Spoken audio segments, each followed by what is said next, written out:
1월 18일 오늘 통독본문은 사무엘하 16장부터 18장입니다. 다윗은 압살롬을 피해 예루살렘을 떠나고 요단강을 건너기 전 그의 일행들은 지쳐 쉬고 있었습니다. 한편 압살롬의 편에 선 다윗의 모사였던 아히도벨은 따로 군사를 뽑아 지쳐있을 다윗을 칠 계략을 내세웠습니다. 다윗은 절체절명의 위기의 순간에 빠졌습니다. 그러나 하나님이 그 계획이 수포로 돌아가도록 압살롬의 마음을 움직이셨습니다. 다윗은 비록 내전에서 승리했지만 그의 아들과 또한 많은 이스라엘 군사들, 가까이 함께했던 사람들을 잃고 말아버렸습니다. 한 사람의 은밀한 죄의 영향이 이렇듯 크게 작용했습니다. 이 시대에 우리는 어떤 영향력을 끼치는가에 대해 진지한 물음이 있어야 합니다. 우리는 독한 냄새가 아닌 그리스도의 향기를 내야 합니다. 사무엘하 16장, 다윗이 산꼭대기에서 조금 떨어진 곳에 갔는데 그곳에서 무비보셋의 종이었던 시바가 그를 맞았습니다. 그는 나귀 2마리의 안장을 얹고 빵 200덩이와 건포도 100송이와 무화과 100개와 포도주 한 부대를 싣고 왔습니다. 왕이 시바에게 물었습니다.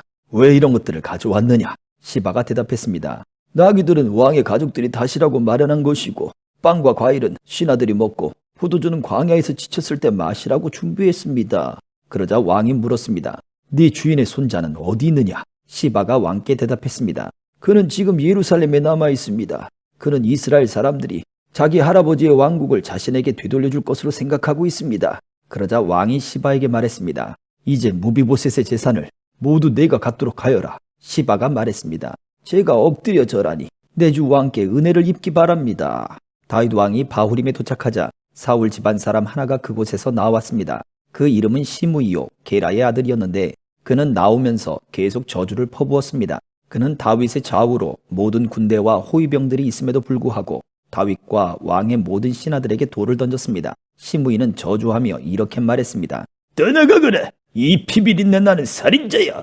이 악당아. 여호와께서 네가 사울의 집안에 흘린 피를 모두 내게 갚아주시는 것이다. 네가 그의 자리를 차지했지만 여호와께서 이 나라를 네 아들 압살롬의 손에 넘겨주셨다. 네가 피를 흘린 사람이기에 네 악 때문에 스스로 재앙을 받는 것이다. 그러자 수르야의 아들 아비새가 왕께 말했습니다. 어떻게 이 죽은 개 같은 녀석이 내 주 왕을 저주하는 것입니까? 제가 가서 그 목을 치겠습니다. 그러자 왕이 말했습니다. 수르야의 아들들아, 내가 너희와 무슨 상관이 있다고 그러느냐? 여호와께서 그에게 다윗을 저주하라고 하신 것이라면 어느 누가 왜 네가 이렇게 하느냐 하고 물을 수 있겠느냐? 그러고 나서 다윗이 아비새와 자기 모든 신하들에게 말했습니다. 내 몸에서 난 내 아들도 내 목숨을 빼앗으려 하는데 이 베냐민 사람이야 오죽하겠느냐? 여호와께서 그에게 그렇게 하라고 명령하셨으니 저주하게 그냥 내버려 두어라. 여호와께서 내 비참한 모습을 보시고 그 저주를 내게 선으로 갚아주실지 누가 알겠느냐? 그러고 나서 다윗과 그의 사람들은 계속 길을 따라갔습니다. 시므이는 그 반대편 산비탈을 따라가면서 계속 저주하고 돌을 던지면서 흙을 뿌렸습니다. 왕과 그와 함께 있던 백성들은 모두 지쳐 한 곳에 머물러 쉬었습니다. 한편 압살롬과 이스라엘의 모든 군사들은 예루살렘에 입성했습니다. 아히도벨도 그와 함께 있었습니다. 그때 다윗의 친구인 아렉 사람 후세가 압살롬에게 가서 왕께 만세! 왕께 만세! 하고 외쳤습니다. 압살롬이 후세에게 물었습니다. 이것이 어떻게 네 친구에게 충성하는 것이냐? 어째서 네 친구를 따라가지 않았느냐? 후세가 압살롬에게 말했습니다. 아닙니다. 여호와께서 택하시고 이 백성들과 모든 이스라엘 사람들이 선택한 분의 편에 서서 그분과 함께 있을 것입니다. 제가 누구를 섬겨야 하겠습니까? 제가 그의 아들을 섬겨야 하지 않겠습니까? 제가 왕의 아버지를 섬긴 것처럼 이제 왕을 섬길 것입니다. 압살롬이 아히도벨에게 말했습니다. 네 계획을 말해보아라. 우리가 어떻게 하면 좋겠느냐? 아히도벨이 대답했습니다. 왕의 아버지가 왕궁을 돌보라고 두고 가신 후궁들과 동침하십시오. 그러면 온 이스라엘은 왕이 스스로 아버지의 노여움을 샀음을 듣게 될 것이고 그러면 왕과 함께한 모든 사람들이 힘을 얻을 것입니다. 그러자 그들은 압살롬을 위해 지붕에 천막을 쳤고 그는 온 이스라엘이 보는 앞에서 아버지의 후궁들과 동침했습니다. 그 당시 사람들은 아히도벨이 주는 계획들을 마치 하나님께 여쭈어서 받은 말씀과 꼭 같이 여겼습니다. 아히도벨의 계획은 다윗에게도 압살롬에게도 모두 그렇게 여겨졌습니다. 17장, 아히도벨이 압살롬에게 말했습니다. 제가 12,000명을 뽑아 오늘 밤 일어나 다윗을 쫓겠습니다. 그가 피곤해 지쳤을 때 공격해 다윗에게 겁을 주면 그와 함께 있던 모든 군사들이 달아날 것입니다. 제가 다윗 왕만 쳐 죽이고 백성들은 모두 왕께 데려오겠습니다. 왕이 찾으시는 그 사람만 죽이면 백성들이 다 돌아올 것이고 백성들이 모두 평안할 것입니다. 압살롬과 이스라엘의 모든 장로들이 보기에 이 계획은 훌륭했습니다. 그러나 압살롬은 아렉 사람 후세를 불러 그의 계획도 들어보자고 했습니다. 후세가 들어오자 압살롬이 말했습니다. 아히도벨이 이러이러한 계획을 세웠다. 그가 말한 대로 하는 것이 좋겠느냐? 그렇지 않다면 네 의견을 말해보아라. 후세가 압살롬에게 대답했습니다. 지금으로서는 아히도벨의 계획이 그리 좋은 것 같지 않습니다. 왕의 아버지와 그 군사들을 아실 것입니다. 그들은 용사들인데다가 사납기로는 새끼를 빼앗긴 들곰과 같습니다. 게다가 왕의 아버지는 백전노장이니 백성들과 함께 진영에 있지 않고 지금쯤 아마 동굴이나 어디 다른 곳에 숨어 있을 것입니다. 만약 우리 군사들 가운데 누가 먼저 쓰러지기라도 하면 그 소식을 듣는 사람이 압살롬을 따르는 사람들이 졌다라고 말할 것입니다. 그러면 아무리 사자 같은 심장이라도 두려움으로 간담이 서늘해질 것입니다. 왕의 아버지가 용사며 그와 함께 있는 사람들은 용맹스럽다는 것을 온 이스라엘이 알고 있기 때문입니다. 그래서 제가 왕께 드리는 계획은 이렇습니다. 단에서부터 부엘세바에 이르기까지 바다의 모래알같이 수많은 온 이스라엘이 왕 앞에 모이도록 해 왕께서 직접 싸움터에 나가시는 것입니다. 그리하여 우리가 다윗을 찾을 만한 곳에서 그를 치는 것입니다. 마치 온 땅에 이슬이 떨어지는 것처럼 다윗을 덮치는 것입니다. 그러면 다윗이나 그의 사람들 가운데 살아남는 사람이 한 사람도 없을 것입니다. 만약 그가 어떤 성에 들어가 있다면 온 이스라엘이 그 성에 밧줄을 가지고 들어가게 하십시오. 그러면 우리가 그 성을 강으로 잡아당겨 돌 조각 하나도 남기지 않고 쓰러뜨릴 것입니다. 압살롬과 모든 이스라엘 사람들이 말했습니다. 아렉 사람 후세의 계획이 아히도벨의 것보다 낫습니다. 이렇게 된 것은 여호와께서 압살롬에게 재앙을 주시려고 아히도벨의 좋은 계획을 좌절시켰기 때문이었습니다. 그때 후세가 두 제사장 사독과 아비아달에게 말했습니다. 아히도벨이 압살롬과 이스라엘 장로들에게 이러저러한 계획을 내세우고 나도 이러저러한 계획을 내세웠습니다.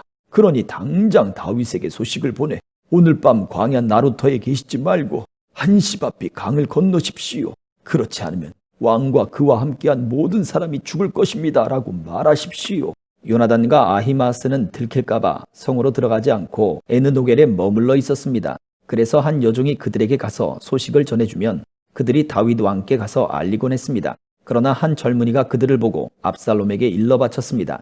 그러자 그 두 사람은 재빨리 그곳을 떠나 바후림에 있는 어떤 사람의 집으로 갔습니다. 그 집 마당에 우물이 하나 있어서 그들은 그 속에 내려가 있었습니다. 그러자 그의 아내가 우물 뚜껑을 가져다가 우물을 막고 그 위에 곡식을 널어 놓아서 아무도 알지 못하게 했습니다. 압살롬의 사람들이 그 집 여자에게 와서 물었습니다. 아히마아스와 요나단이 어디 있느냐? 그 여자가 그들에게 대답했습니다. 그들은 시내를 건너갔습니다. 그 사람들은 사방으로 찾아보았으나 결국 찾지 못하고 예루살렘으로 돌아갔습니다. 그 사람들이 가고 난 뒤 그 두 사람은 우물에서 기어나와 다윗과 함께 달려가 그 말을 전했습니다. 일어나 빨리 강을 건너십시오. 아히도벨이 이러저러한 계획을 냈답니다. 그리하여 다윗과 그와 함께 있던 모든 사람들은 일어나 요단강을 건넜습니다. 동틀 무렵까지 요단강을 건너지 못한 사람은 아무도 없었습니다. 아히도벨은 자신의 계획이 채택되지 못한 것을 보고는 나귀의 안장을 얹고 일어나 고향의 자기 집으로 돌아갔습니다. 그리고 그는 집을 정리한 뒤 목매달아 죽어 그 아버지의 무덤에 묻혔습니다. 다윗은 마하나임으로 갔고 압살롬은 모든 이스라엘 군대들을 데리고 요단강을 건넜습니다. 압살롬은 요압을 대신해 아마사를 군대장관으로 세웠습니다. 아마사는 이스라엘 사람 이드라라는 사람의 아들입니다. 이드라는 나하스의 딸 아비갈과 결혼해 아마사를 낳았는데 아비갈은 요압의 어머니인 스루야의 여동생입니다. 이스라엘 사람들과 압살롬은 길르앗 땅에 진을 쳤습니다.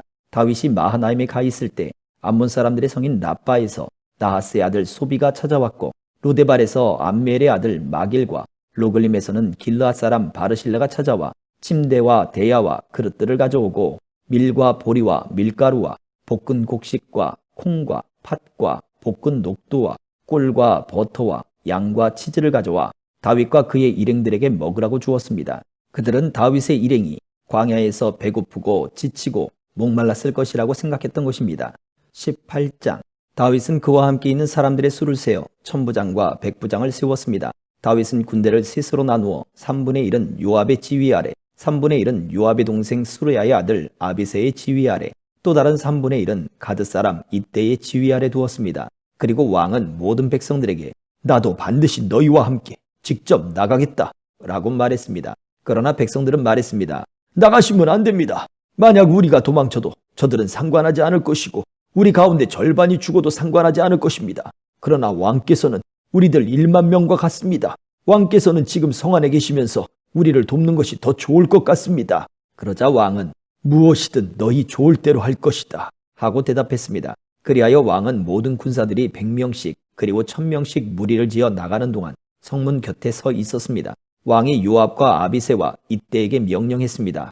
나를 봐서라도 어린 압살롬을 너그럽게 대해주라. 왕이 그 장군들에게 압살롬에 관해 명령을 내릴 때 모든 백성들도 다 들었습니다. 다윗의 군대는 이스라엘과 싸우기 위해 들판으로 나갔습니다. 싸움은 에브라임 숲에서 벌어졌습니다. 거기서 이스라엘 군대는 다윗의 군사들에게 패했는데 그날 거기서 죽은 사람은 2만 명이나 됐습니다. 싸움은 그 지역 전체로 퍼져 그날 숲에서 죽은 사람이 칼로 죽은 사람보다 많았습니다. 그때 압살롬이 다윗의 군사들과 맞닥뜨리게 됐습니다. 그는 노새를 타고 있었는데 노새가 커다란 상수리 나무의 굵은 가지들 아래로 지나갈 때 압살롬의 머리털이 나무에 걸려 공중에 대롱대롱 매달리게 됐습니다. 그가 타고 있던 노새는 그대로 달려가 버렸습니다. 어떤 군사가 이 모습을 보고 요압에게 말했습니다. 방금 압살롬이 상수리 나무에 매달려 있는 것을 보았습니다. 요압이 이 말을 한 군사에게 말했습니다. 아니, 너는 그것을 보고도 어째서 그를 그 자리에서 치지 않았느냐? 그랬으면 내게 은 10세겔과 용사의 허리띠를 주었을 것이다. 그 사람이 대답했습니다. 제 손에 은 1000세겔을 주신다고 해도 손을 들어 왕자를 치지 않았을 것입니다. 왕께서 당신과 아비새와 이때에게 나를 위해 어린 압살롬을 건드리지 않도록 하라 하고 명령하신 것을 저희가 들었기 때문입니다. 만약 내가 왕의 명령을 어기고 압살롬을 죽였다면 왕 앞에서는 아무것도 숨길 수가 없기 때문에 장군님도 제게서 등을 돌릴 것입니다. 요압이 말했습니다. 내가 너와 이렇게 꾸물거리고 있을 때가 아니다.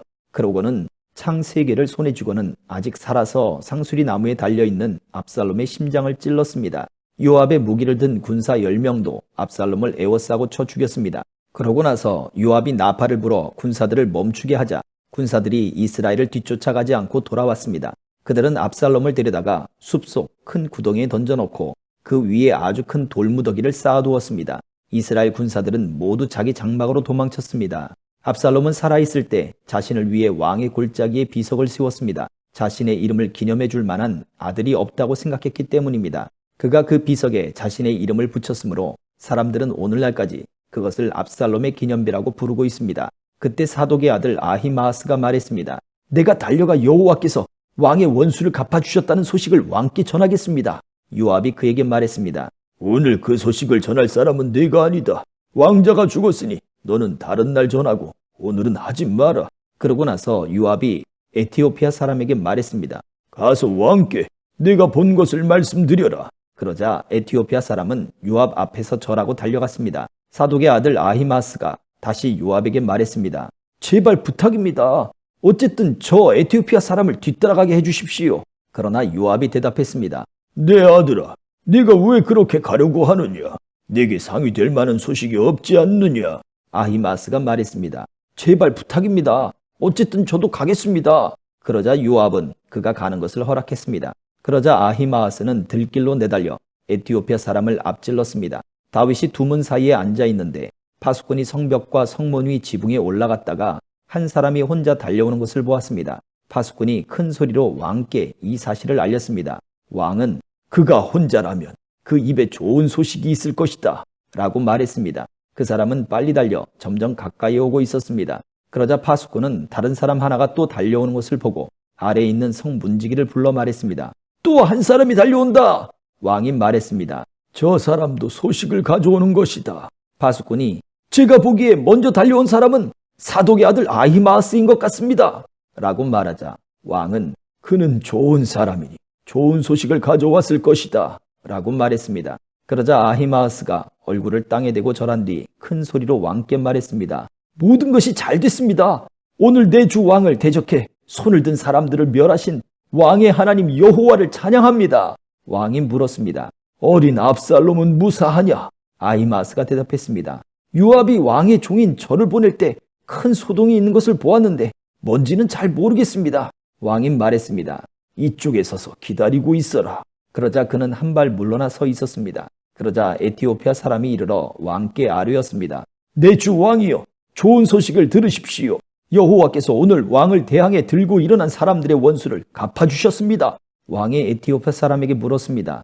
어린 압살롬은 무사하냐? 에티오피아 사람이 대답했습니다. 내 주 왕의 원수들과 왕을 해치려고 들고 일어나는 모든 사람이 그 젊은이와 같이 되기를 빕니다. 왕이 이 말을 듣고 마음이 너무 아파서 성문 위쪽 방으로 올라가 통곡했습니다. 왕은 올라가면서 울먹이며 말했습니다. 내 아들 압살롬아, 내 아들아, 내 아들 압살롬아, 내가 너 대신 죽을 수만 있었다면 압살롬아, 내 아들, 내 아들아. 아멘.